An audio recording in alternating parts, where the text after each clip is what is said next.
Кээ бир кайнелер бар, ар дайым келиниге зулумдук кылган, кемчилик издеген, жумушудан өзүнөн дагы какшытып дагы сүйлөйт.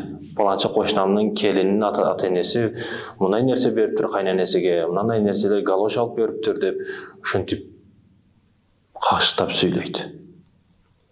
Мындай нерсе бериптир, мындай кийим бериптир деп ушинтип сүйлөйт да.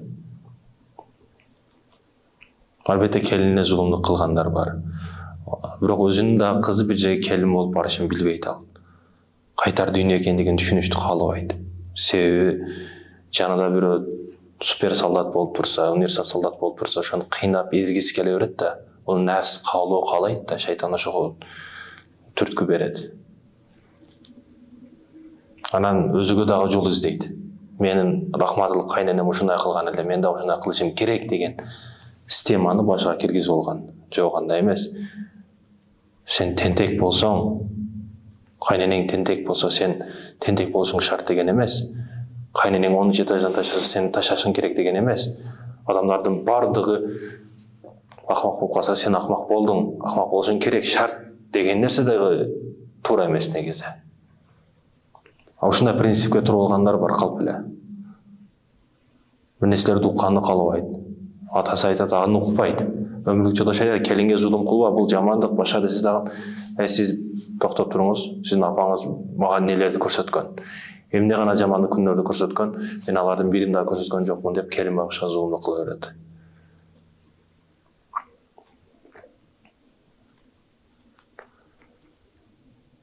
Албетте зулумдуктун кеси жок. Значит, кайтат демекчимин да. Кеси жок, кайтат барыбыр. Ошондуктан зулумдук кылбашыбыз керек. Өзгөчө келиндерибизге, жаңы келген келиндерге карата. Ушул тууралуу бир хикая окуя бар. Өз-өзүнөн эле ош тарапта болуп өткөн. Бул жөнөкөй бир аял да. Жөнөкөй ишине кылат, жумушун кылат. Баягы турбалар муздап калбасын деп турбалардын сыртыга коет го кышын да. Стекловат деп коебу. Ошондой колго тийсе өтө кычыштырып, бир башкача сезимдерди пайда кылат. Бул дагы кызы турмушка чыгышына аз эле учур калган да. Турмушка чыгышына аз эле учур калган, бирок жүктөрүнө, баягы төшөктөрүн ичиге пахта коюп тигиш керек, пахта жок. Мында каражат жок. Күнөрдөн бир күн иштеп жаткан ишчи заводунда, ушундай стекловат чыгарган заводдо иштейт бул байкуш. Чыгып кетип жатса, алыста пахта көрүнөт көзүнө. Аз стекловаттын баягы пахтанын майдан нерселери болот да, ишенин көктөрүнөн даярдалат экен да стекловат. Ишенин баягы немелерден.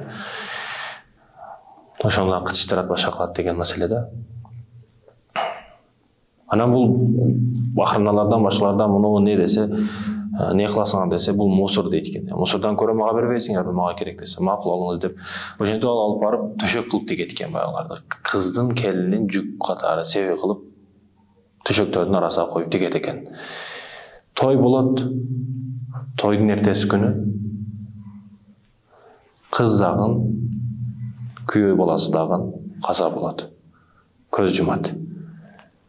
Өзүнүн биринчи бактылуу көз ачып тынч уктай турган түндөрү булардыкы эмне болду? Акыретке уланып кетти. Себеби жөнөкөй аял эчтекени билбеген, пахта менен стекловаттын айырмасын билбегенине төшөктөрдүн арасына ошол нерсени коюп тиккен эле пахта катарында. Ал болсо майда ишейни көктөрү кан алмашуу учурунда ошол аркылуу бир нерселерге кирип, ишин денелери жүрөктөргө айтор кирип, баягы 2 жаш тең ошол жерде каза болот экен да.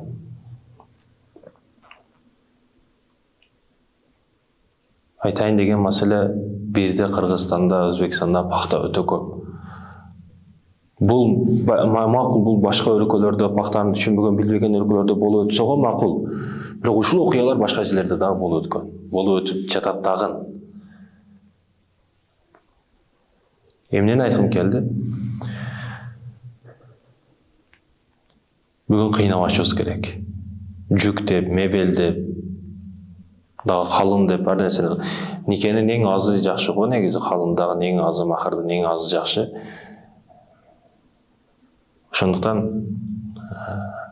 бүгүн дагы өтө күчтүү күчөйүштү баштады. Махыр деген трендтеги ошол нерселерге чыгып, махыр десе машиналарды айтып, кымбат немелерди айтып, арзаны жакшы. Махырдын азы жакшы. Бактылуу жашаш үчүн азы жетиштүү.